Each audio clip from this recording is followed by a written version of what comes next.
parole de Dieu est la lumière qui éclaire ma vie. Merci pour ce que tu es, notre Père et notre Dieu. Merci pour ta présence, Seigneur, qui est manifeste dans cet instant. Maintenant, notre Père et notre Dieu, alors que nous voulons élever ta parole, au travers de la lecture, au travers de notre attitude de cœur, nous ouvrons nos Bibles dans l'évangile de Matthieu, au chapitre 19, et nous lirons les versets 27 à 30. Dans Matthieu 19, versets 27 à 30, il est écrit, Pierre prenant alors la parole lui dit, voici, nous avons tout quitté et nous t'avons suivi. Quand sera-t-il pour nous? Verset 28. Jésus leur répondit, je vous le dis en vérité, quand le Fils de l'homme, au renouvellement de toutes choses, sera assis sur le trône de sa gloire, vous qui m'avez suivi, vous serez de même assis sur 12 trônes et vous jugerez les 12 tribus d'Israël. Et quiconque aura quitté à cause de mon nom ses frères, ou ses sœurs, ou son père, ou sa mère, ou sa femme, ou ses enfants, ou ses terres, ou ses maisons, recevra le centuple et héritera la vie éternelle. Plusieurs des premiers seront les derniers et plusieurs des derniers seront les premiers. Je vais lire encore dans une autre version, il est écrit exactement ceci. Alors Pierre, revenant sur le sujet, ça veut dire qu'ils étaient en train d'aborder un sujet et Pierre revient sur ce sujet, lui fit remarquer, et nous alors, tu sais que nous avons tout laissé pour te suivre. Qu'en sera-t-il de nous?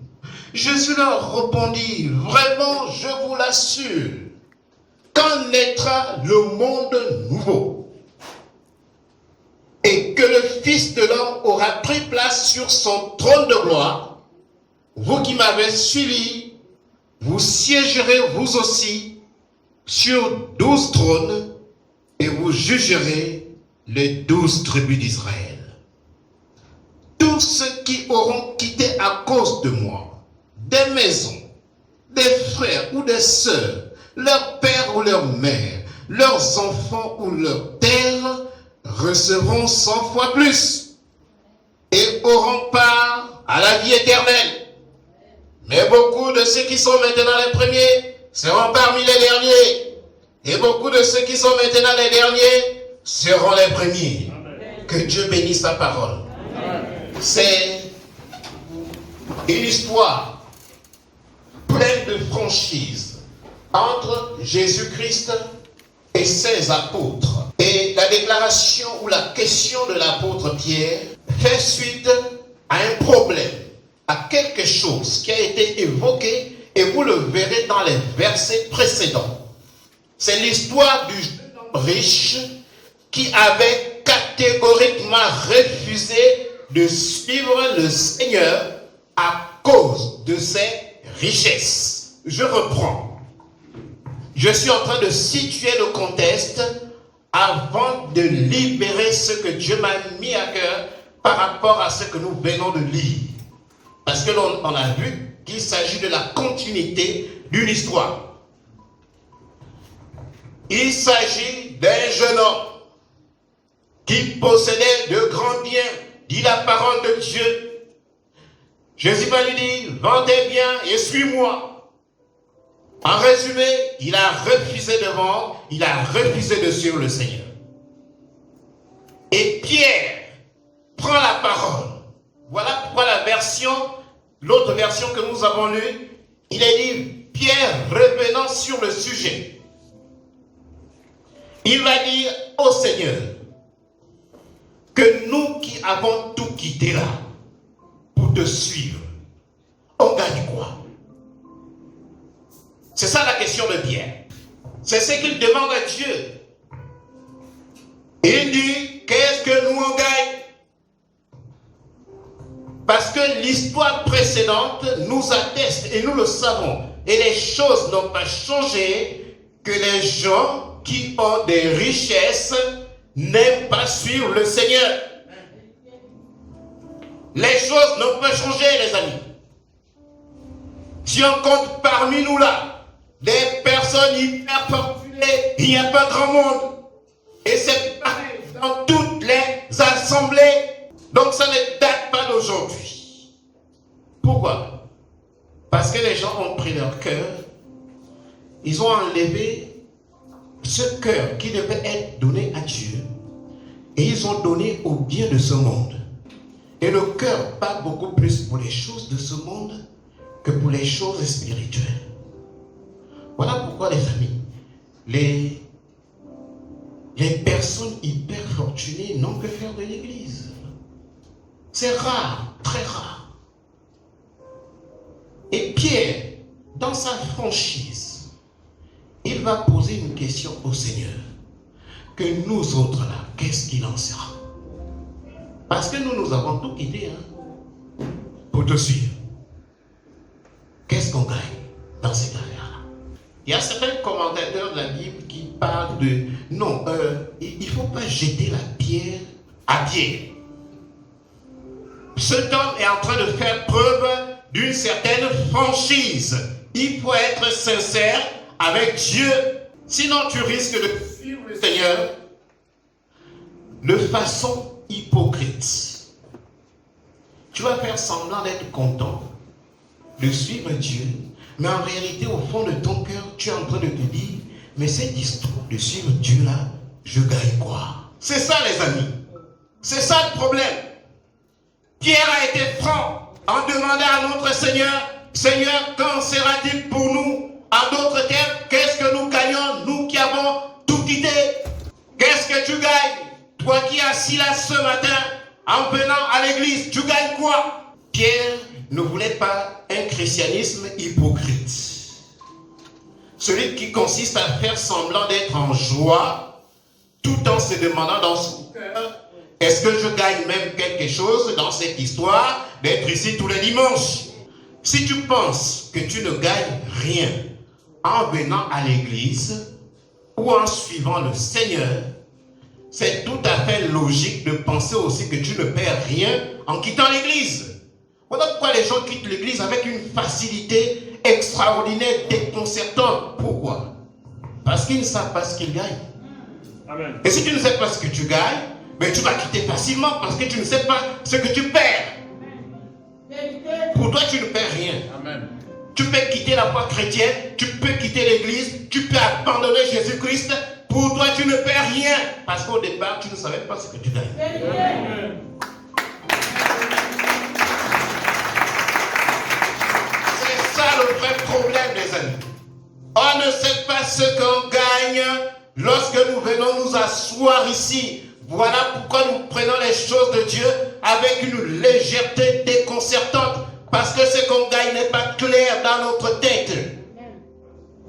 Si tu étais conscient de la grâce, de l'immensité du bonheur, du privilège d'appartenir à Jésus-Christ, tu ne quitterais pas l'église avec une facilité déconcertante. Demande à Dieu que qu'est-ce que je gagne en venant à l'église. Demande à Dieu. Pierre n'a pas demandé aux autres apôtres, il a demandé à Jésus. Si tu ne demandes pas, et qu'il te rassure, et qu'il te certifie, tu vas quitter les choses de Dieu, et en quittant pour toi, tu ne perds rien. Puisque tu ne gagnes rien en venant, c'est tout à fait normal. Quand tu quittes, tu ne perds rien. Voilà pourquoi les gens viennent à l'église, ils sortent, ils quittent l'église, ils sont assis à la maison. 1 mois, 2 mois, 1 an, 2 ans, pas de vie de prière, pas de vie de communion fraternelle, pas de lecture, rien du tout. Pour eux, ils n'ont rien perdu parce qu'ils ne savaient pas ce qu'ils gagnaient en étant présents. Si tu ne sais pas ce que tu gagnes, mon Dieu, tu ne vas pas regretter de quitter. Amen. Puisqu'en quittant, tu ne perds rien. selon toi, tu gagnes quoi? Quand tu viens, si la réponse n'est pas claire, tu es en danger. Amen. Tu es en danger parce que quand le diable va te distraire pour que tu te retrouves tout orgueilleux chez toi, que moi je suis chez moi, qu'est-ce que je vais foutre là-bas? Tu crois remporter une victoire, or tu as remporté la pire des défaites pour ton âme. Amen. Parce que c'est ça, les amis. C'est aujourd'hui que Dieu nous ouvre les yeux. Nous tous, on a pensé que quand tu claques la porte d'une église, tu es un grand monsieur, une grande dame. Mensonge. Tu es en train de te noyer. Ça se passe dans les partis politiques. Quand c'est comme ça dans les partis politiques, tu es un grand homme. Tu es une grande dame. Quand tu affiches ton orgueil, moi je claque la porte. Mais les choses de Dieu sont différentes. Amen. Ce n'est pas pareil. Les choses là, les amis, on ne blague pas avec ça. Vous savez, tout ce que vous écoutez de la part de Dieu, ici, Dieu demandera des comptes. Mais quel est ce chrétien né de nouveau qui va s'asseoir 1 an, 2 ans, 3 ans, tu ne fréquentes aucune assemblée, tu n'as aucune communion fraternelle, tu n'écoutes aucune parole, tu te consoles en regardant YouTube, des petites choses, et puis tu vis ta vie comme tu veux. Attention, tu ne peux pas être chrétien sans quitter certaines choses. Pierre a dit, nous avons quitté certaines choses. Il dit même, nous avons tout quitté. Tu as quitté quoi? Depuis que tu es chrétien, toujours les mêmes amis qui t'entraînent dans les bars, dans le monde. Tu ne peux pas ne pas quitter des amis qui t'entraînent sur un chemin qui est le chemin de la perdition. Tu ne peux pas être chrétien et continuer à fréquenter les mêmes endroits que tu fréquentais quand tu étais païen. Pierre dit, nous avons tout quitté. Mais tu as quitté quoi? Est-ce que tu as quitté quelque chose? Là où la parole est en train de passer, tu es en train de revisiter ta vie. Qu'est-ce que tu as quitté? Pierre a dit à Jésus, nous avons tout quitté. Vous savez, il y a des gens qui ont perdu des grands privilèges à cause de l'excellence de leur relation avec Dieu. Il y a des gens qui ont perdu leur vie. Ils ont été tués, assassinés. Ils ont été accusés à tort. On a mis des choses sur leur dos, mais qui n'ont rien à voir avec ce qu'ils ont commis. Mais Dieu savait que c'était à cause de la relation qu'ils entretenaient avec lui. Vous savez, nous ne sommes pas sauvés parce que nous suivons le Seigneur. Mais nous sommes sauvés pour suivre le Seigneur. Je répète, si tu n'as pas compris. Nous ne sommes pas sauvés parce que nous suivons le Seigneur. C'est pas ça. Parce que nous sommes sauvés par grâce, par le moyen de la foi. Cela ne vient pas de nous, c'est un don de Dieu. Amen. Mais tu ne peux pas être sauvé et ne pas suivre le Seigneur. Le Seigneur t'a sauvé pour le suivre. Que l'Église sorte des choses de gamins, des trucs, oui, mais on ne me dit pas ça, oui, machin, on a dit ceci. Mais mon Dieu, quand tu viens là, même le salut que Dieu nous a donné, c'est pas pour le bien de Dieu, c'est pour notre bien. Quand tu viens là, tu viens pour ton bien. Enlève de ta tête l'idée selon laquelle je viens là pour faire plaisir au pasteur. Quand le pasteur me verra, il sera content. Quand le pasteur me verra, il va dire que je suis un vrai chrétien. Quand le pasteur me verra, le pasteur ne te donnera rien. Et c'est pas lui qui t'a enrôlé. Il ne te donnera rien. C'est la raison pour laquelle j'ai suspendu d'ailleurs les rencontres. Tu viens là pour toi-même, dans ta relation avec Dieu. Quand tu te lèves le matin, tu dis, Seigneur, aujourd'hui, il y en a qui ont perdu leur souffle de vie. Si tu n'es pas au courant, va sur les réseaux sociaux. Si tu n'es pas au courant, regarde l'Union, la dernière page là où on met les figures des gens qui sont partis. Si tu demandes aux pompes funèbres les statistiques, Et tu dis, Seigneur, tu m'as accordé le souffle de vie ce matin. Je me suis levé. Seigneur, la moindre des choses que je puisse faire, c'est d'aller te glorifier. Je ne vais pas là-bas parce qu'on m'a dit d'y aller, mais je vais parce que je veux rendre gloire à ton nom. C'est ça le chrétien. Et quand tu as compris ça, on n'a pas le temps de supplier pour être présent à un culte. C'est à pleurer. Le voir des gens quitter la présence de Dieu pour aller vers l'inconnu. Oui, mais on ne sait même pas où ils partent. Ils ne se sont même pas préparés. On dirait Caïn. Caïn avait pris une direction que personne ne connaissait. Même lui-même ne savait pas où il allait. Ne prenez pas le chemin de Caïn. Caïn, c'est celui qui avait tué son frère Abel parce qu'il était jaloux de lui. Ne sois jamais en conflit avec ton pasteur. Tu ne gagneras pas la bataille. Amen. Il y a un homme de Dieu qui vous a prêché ici, il a dit, le conflit contre l'autorité, tu vas forcément mourir. C'est pas moi qui avais prêché ça. Voilà pourquoi je vous mets les prédications. Les hommes de Dieu, moi, quand j'écoute ça, je dis, ça c'est l'homme de Dieu. J'ai dit, moi un peu écouter quelqu'un d'autre que moi. Parce qu'il y en a qui sont en conflit avec le pasteur. Oh non, mais mon Dieu, je me tiens ici parce que Dieu m'a demandé de me tenir ici. Je sais ce que je gagne, mais ça ne dépend pas de vous, ça ne dépend pas de votre présence. Vous savez, la communauté des rachetés ne mourra pas. D'ici 50 ans ou 100 ans, nous ne serons plus là. Mais la communauté des rachetés sera là, avec d'autres pasteurs, avec d'autres brebis. 100 ans, nous ne serons pas là, sauf si Jésus-Christ revient. Mais 100 ans, nous ne serons plus là. Tout le monde sera rappelé à Dieu. Il y aura d'autres pasteurs ici. Il y aura d'autres brebis qui vont prêcher le message selon lequel le monde, avec tous ses attraits, est voué à la disparition. Tout ce que les hommes convoitent passera. Mais celui qui a compris la volonté de Dieu demeure éternellement. Ce n'est pas une question d'homme, c'est une question de vision. Quand tu pars, tu te rends compte où l'église continue. Oh, donc ils ont continué malgré le fait que je sois parti. Parce que c'est ça. Il y en a qui partent et disent, bon, quand je vais partir, là, l'église là va s'arrêter. Mais tu ne comprends rien. Tu n'as rien compris. Voilà pourquoi l'apôtre Pierre a posé la question à Jésus. Pose la question à Jésus. Qu'est-ce qu'on gagne dans cette histoire de se lever dimanche trop tôt le matin, pendant qu'il y a d'autres qui font la grâce matinée? Tu aurais pu faire la grâce matinée. Personne ne t'aurait rien dit. Tu ne peux pas avoir été sauvé par Jésus. Parce que tout le monde réclame l'appartenance à Dieu.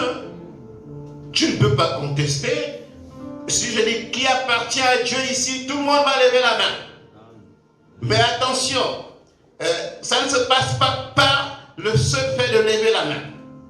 Tu ne peux pas avoir été sauvé par Jésus et suivre un Dieu étranger ou passer tout ton temps à te consacrer au monde et aux choses qui sont dans le monde.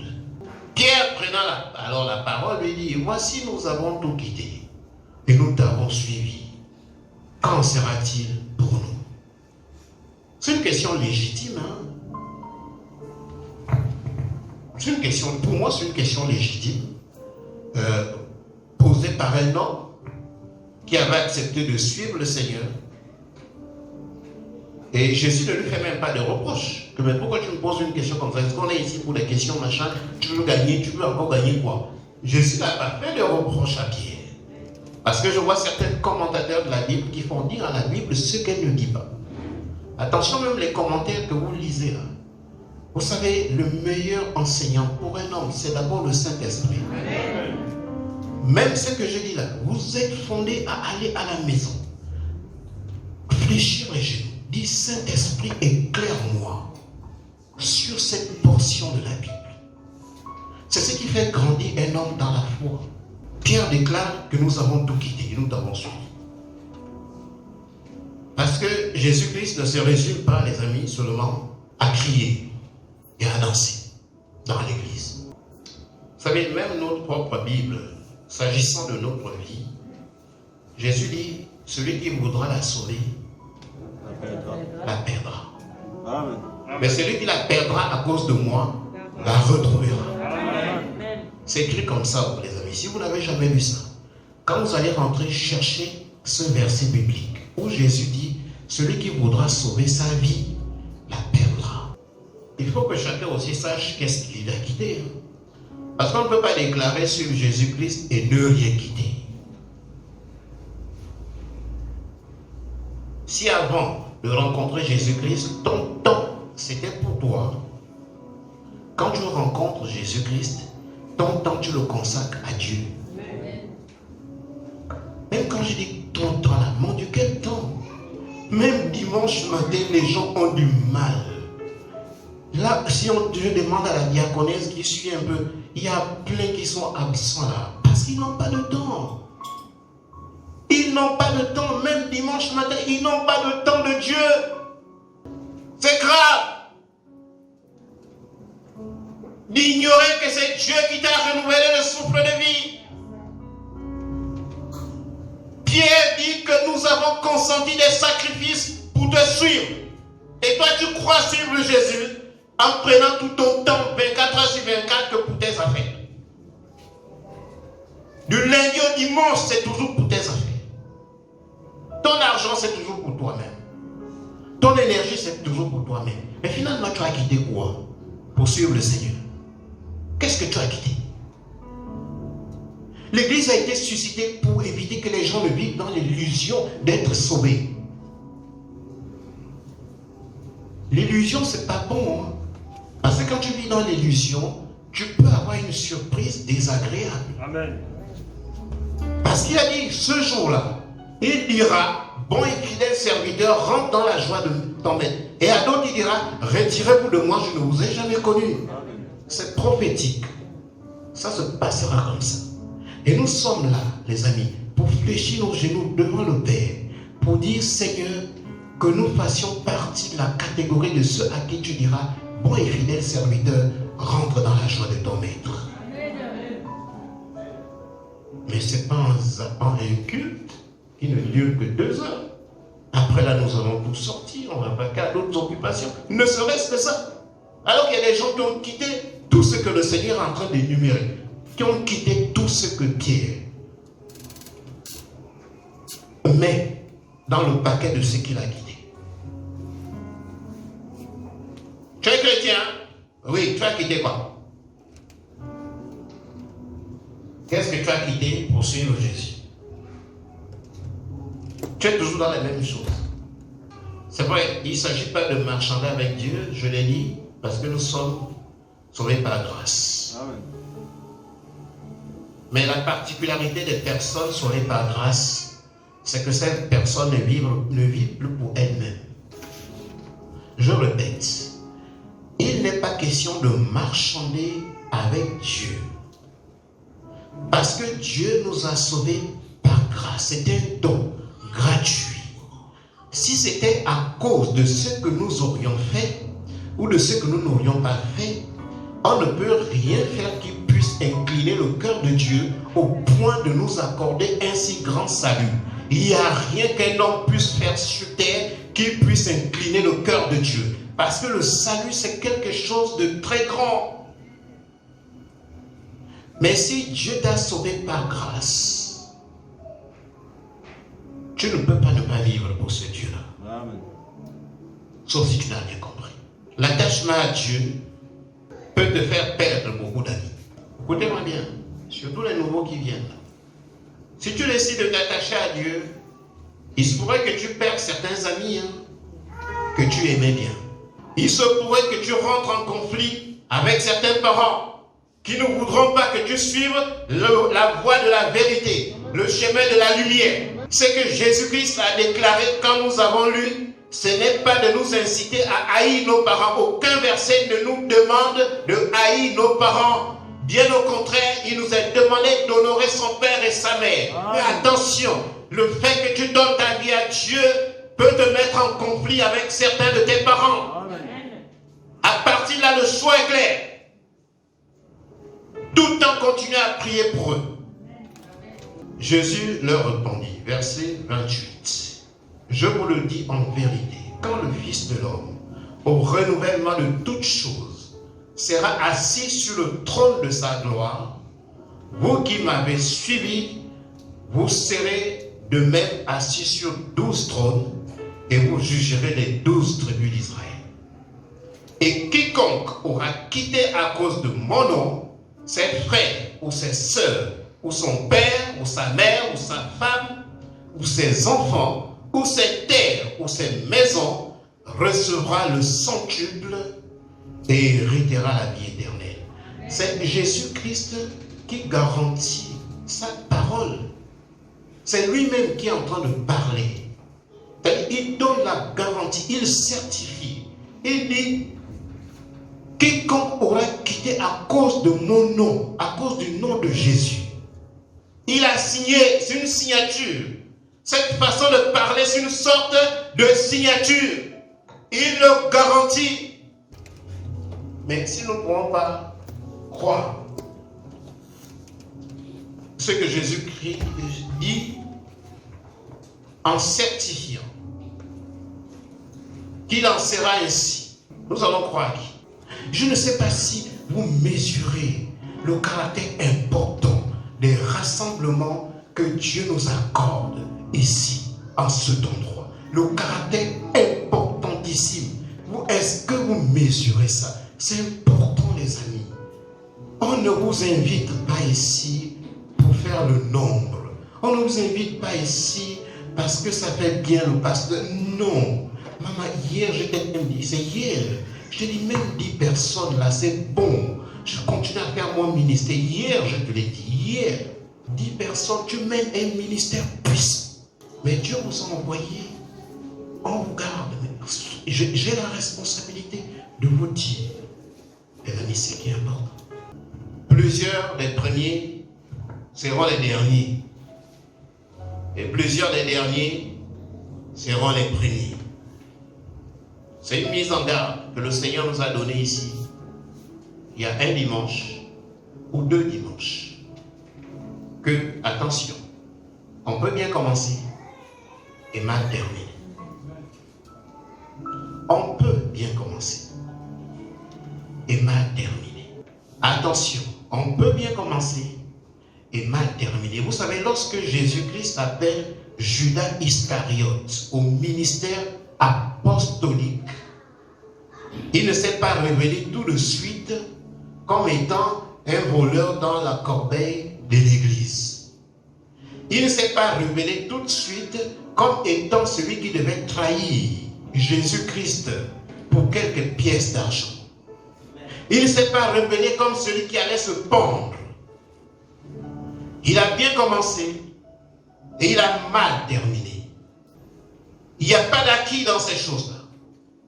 Ne commencez pas bien pour mal terminer. C'est une invitation à avoir les racines de la persévérance et à demeurer dans la fermeté. C'est ce que le Seigneur nous a enseigné dimanche dernier. Ferme jusqu'au bout. Tu dis, Seigneur, je serai ferme dans mon engagement pour toi jusqu'au bout. Parce que la fermeté du début ne sert à rien si tu dois sombrer par la suite. Alors que chaque jour te rapproche de la rencontre avec ton Dieu. Chaque jour. Chaque jour. C'est-à-dire hier, on était un peu plus loin le jour où nous allons rencontrer Jésus-Christ qu'aujourd'hui. Amen. Et demain, on sera encore plus proche de ce jour-là. Si tel est que Dieu nous donne la grâce, nous fait grâce d'être encore debout demain. Voilà pourquoi la Bible recommande que lorsque vous parlez, dites toujours si Dieu le veut. Amen. Si Dieu le veut, si Dieu le veut, demain j'irai au travail. Si Dieu le veut, demain tu ne peux pas jurer de quoi que ce soit parce que tu n'es pas maître de ton souffle. Amen. Dieu est souverain. Quand il décide, il décide. Même si tu lis la Bible, Dieu va toujours te rappeler au jour qui s'est fixé. D'où la nécessité de prendre les temps que Dieu nous donne avec beaucoup de sérieux. S'il vous plaît, c'est ma mission, c'est mon rôle. Si tu as eu l'impression plutôt que j'étais heurté, je ne m'excuse pas pour ce que Dieu me convainc de dire. Je vous le dis. Je ne m'excuse pas pour ça. C'est à cause de ça que beaucoup de prédicateurs ont été tués. C'est à cause de ça que le monde est tous ceux qui prêchent la parole de Dieu. Je sais que beaucoup ne me portent pas dans le cœur. Mais il n'y a pas de problème. Si Jésus-Christ me porte dans son cœur, c'est suffisant. Mais toi-même, tu es conscient que tout ce que je te dis ici, c'est pour ton bien. C'est pas pour mon bien, c'est pour ton bien. C'est pour ta vie. Jusqu'au bout, je veux te suivre. Dans les bons, les mauvais jours. À toi pour mourir et vivre. À toi Jésus pour Nous avons écouté en ce jour. Au nom de Amen. Amen. Levons-nous, acclamons le Seigneur.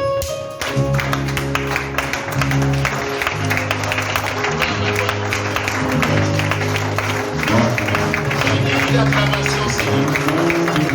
Reçois, oh Dieu, le roi, votre adoration. Ainsi l'acclamation, toi qui viens à jamais. Toi qui dans le commencement du fin du jour.